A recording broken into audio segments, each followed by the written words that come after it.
In the marshy plains and rocky hills along the middle Tigris River, small settlement clusters emerged by the late 3rd millennium BC that would eventually coalesce into the Assyrian heartland. Early sites such as Tiglath-Pileser and Ashur itself began as temple towns dedicated to the god Ashur, whose rising prominence both spiritually and politically gave these communities a shared identity. By 2000 BC, Ashur controlled fertile floodplain plots and key trade routes linking Anatolia's copper and timber to southern Mesopotamia's grain and textiles.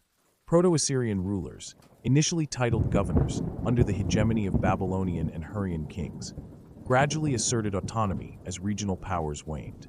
They fortified their city walls, organized canal networks for irrigation, and invested temple revenues in craft specialization. Ashur's strategic position on overland caravans made it a nexus for merchants carrying metals from the Anatolian highlands, lapis lazuli from Afghanistan, and precious resins from the Levant, transforming the town into a bustling trading hub. In these formative centuries, the political structure blended civic and religious authority. The Ensi, which means governor, served as both chief administrator and high priest of Ashur, reinforcing the notion that military and economic success was divinely sanctioned. Early Assyrian militaries, light infantry and chariot detachments, defended trade caravans and secured seasonal pasture rights, foreshadowing future expansionist drives. By 1400 BC, this gradual accumulation of wealth, centralized worship of Ashur, and strategic control of east-west trade corridors laid the institutional and ideological groundwork for the Middle Assyrian Kingdom's rise. The humble temple town on the Tigris was seedbed to a martial state, destined to forge one of Antiquity's most formidable empires. By around 1400 BC, Assyria shed its old role as a small temple state and emerged as a force in northern Mesopotamia. Under kings like Adad-Nidli I and his son Ashurbanipal I, the realm consolidated control over neighboring polities, Mitanni to the west, Hurrian city-states to the north. The Middle Assyrian kings fortified frontier towns such as Tiglath-Pileser and Nimrud, while expanding irrigation networks east into the Zagros foothills. A professional officer corps oversaw standing infantry battalions armed with spears, bows, and the early use of iron weapons, giving Assyria a technological edge over Bronze Age contemporaries. Governors administered conquered districts, collected tribute in grain and livestock, and secured trade routes carrying Anatolian copper and Syrian cedar. The worship of Ashur remained central. Each victory was ritually offered at Ashur's temple, reinforcing the king's dual role as warrior and high priest. The Middle Kingdom era also marked administrative innovation. Written correspondence between court and provinces used standardized Akkadian cuneiform, while palace archives at Assur and Kalat-Shurgut recorded legal disputes, land grants, and temple endowments. Culturally, Assyria adopted artistic motifs from neighboring Hurrians and Hittites, blending them into a distinctive style. By 1000 BC, however, internal power struggles and pressures from Aramean migrations tested Assyria's cohesion. Yet the institution's central bureaucracy, standing army, and ideological fusion of state and cult would underpin the Neo-Assyrian resurgence just a century later. In 911 BC, a new dynasty took the throne at Assur under Adad-Nirari II, inaugurating the Neo-Assyrian period. His successors, Tukulti-Ninurta II and Ashurnasirpal II, shifted the capital to Kalhu, that is Nimrud, and then to Dur-Sharrukin, that is Khorsabad, signaling an imperial mindset. Ashurnasirpal II embarked on campaigns into the Levant and Anatolia, plundering wealthy city-states and deporting captive populations to Assyria's heartland, both as labor force and as a deterrent against rebellion. The hallmark of this era was the professionalization of warfare. Chariot squadrons supported by horse-drawn cavalry and massed infantry allowed rapid, coordinated assaults. Siegecraft advanced. Battering rams and earthworks breached city walls once deemed impregnable. These innovations were immortalized in reliefs at Kalhu. Archers firing in unison, warriors flaying vanquished foes, and winged deities bestowing victory. Administratively, provinces were overseen by royal appointees, while the crown prince often served as governors, ensuring direct control. A vast network of roads and way stations linked Nineveh, Nimrud, and Assur, facilitating messenger speed and troop movements. Diplomacy played alongside the sword. Tributary treaties with Judah and Phoenicia guaranteed seasonal tribute in gold and cedars. By 745 BC, Assyria had carved an empire stretching from the Zagros to Egypt's borders. Its combination of military innovation, administrative rigor, and merciless deterrence laid the foundation for its greatest phase under Tiglath-Pileser III. When Tiglath-Pileser III seized the throne in 745 BC, he inherited an empire, yet starved for new conquests. Almost immediately, he overhauled the military. Standardized divisions of infantry, cavalry, chariotry, and siege engineers were drilled year-round, paid in rations rather than mere spoils. Heavy infantry equipped with iron swords and large shields formed the backbone, while armored cavalry provided flanking power, a novelty in Mesopotamian warfare. Tiglath-Pileser also restructured provincial governance. He replaced hereditary governors with royal officers, directly accountable to the king. Tribute districts were assessed annually, and failure to remit tribute led to swift punitive campaigns. This fiscal consistency filled state coffers with silver, copper, and timber, sustaining a standing army of unprecedented size. His campaigns from 744 to 738 BC subjugated Babylonia, Syria, and the Aramean kingdoms of Hamath and Damascus. Tiglath-Pileser pioneered mass deportations, relocating tens of thousands of captives to break local solidarity and repopulate dilapidated provinces. Biblical records reference his conquest of Pul and the levying of tribute from Israel and Judah, evidence of his geopolitical reach. These reforms created an ironclad war machine that crushed rebellions swiftly and discouraged future unrest. By 727 BC, Assyria's empire touched the Mediterranean, setting the stage for his successors to push boundaries even further. Sargon II, who reigned from 722 to 705 BC, inaugurated one of Assyria's grandest building programs. Abandoning Dur-Sharrukin after his accession, he founded a new capital, Khorsabad, constructing massive palaces adorned with colossal Lamassa guardian figures.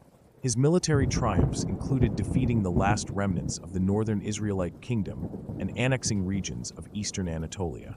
After Sargon passed away in battle, his son Sennacherib shifted the capital to Nineveh.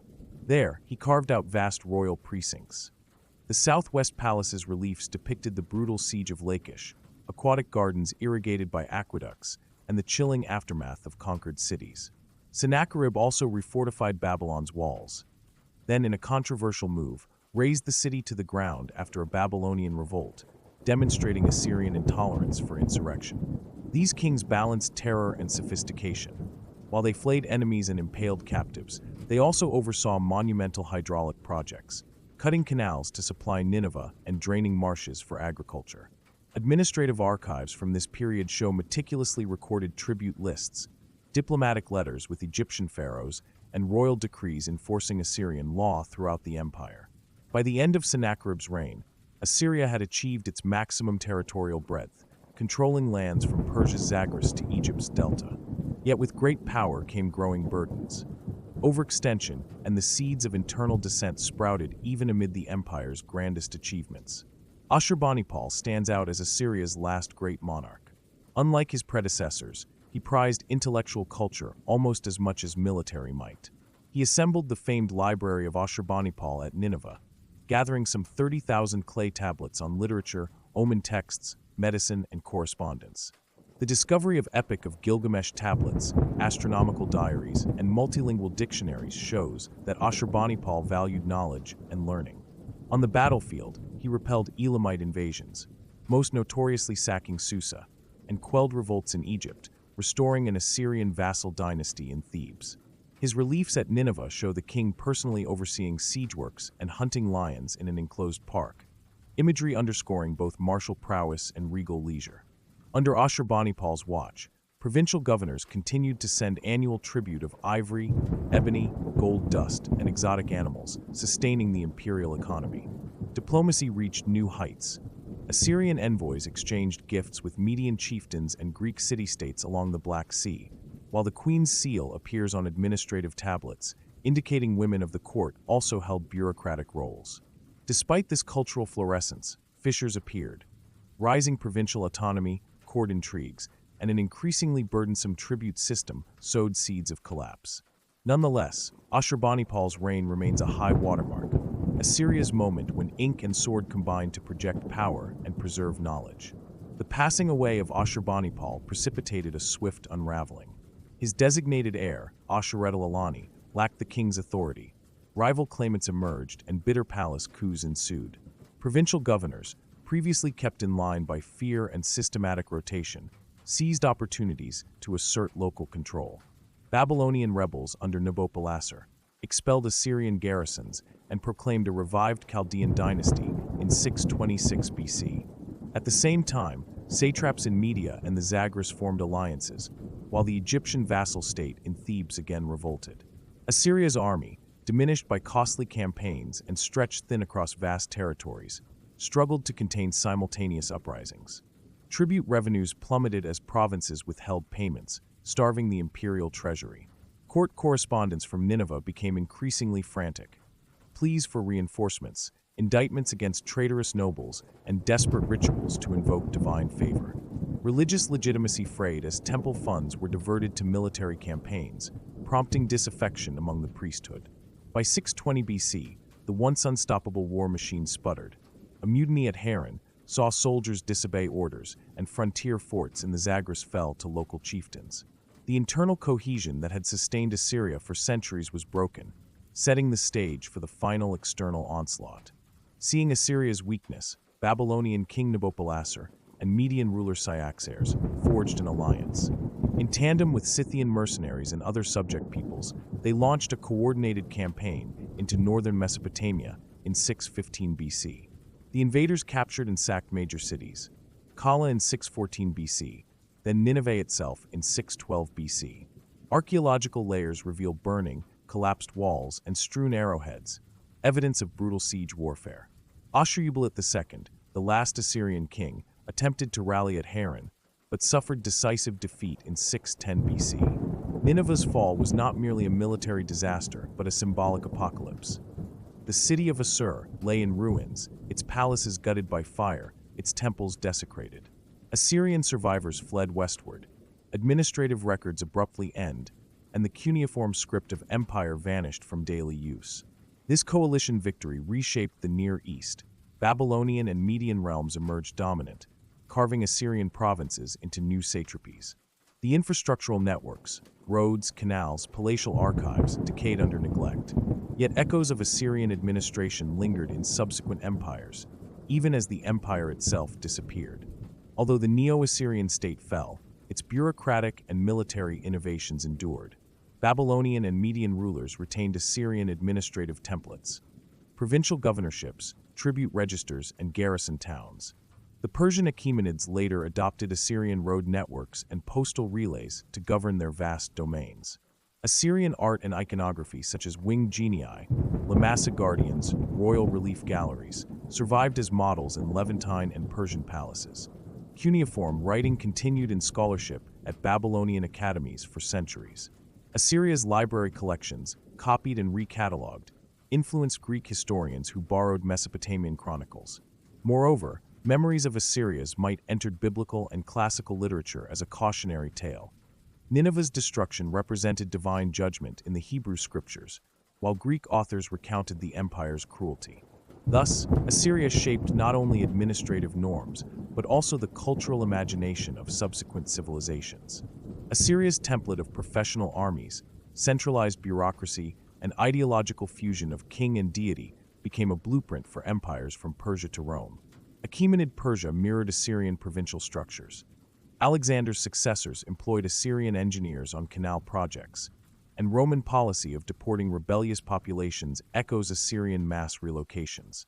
Artisans across the Near East embraced Assyrian motifs. Colossal guardian figures flanked Sasanian and Byzantine palaces. Cuneiform scholarship persisted into the Hellenistic era, informing astronomical and medical texts rediscovered by Renaissance scholars. Even today, glowing archaeological exhibitions, reliefs from Nimrud, ivory inlays, bully stamped with Ashurbanipal's seal, remind us of Assyria's enduring imprint.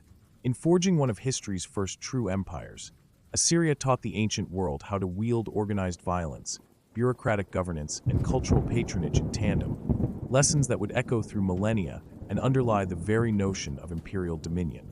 Thank you for joining this deep dive into the Assyrian Empire's epic saga. From its modest beginnings in Assur to its zenith under Ashurbanipal and ultimate collapse before a coalition of foes.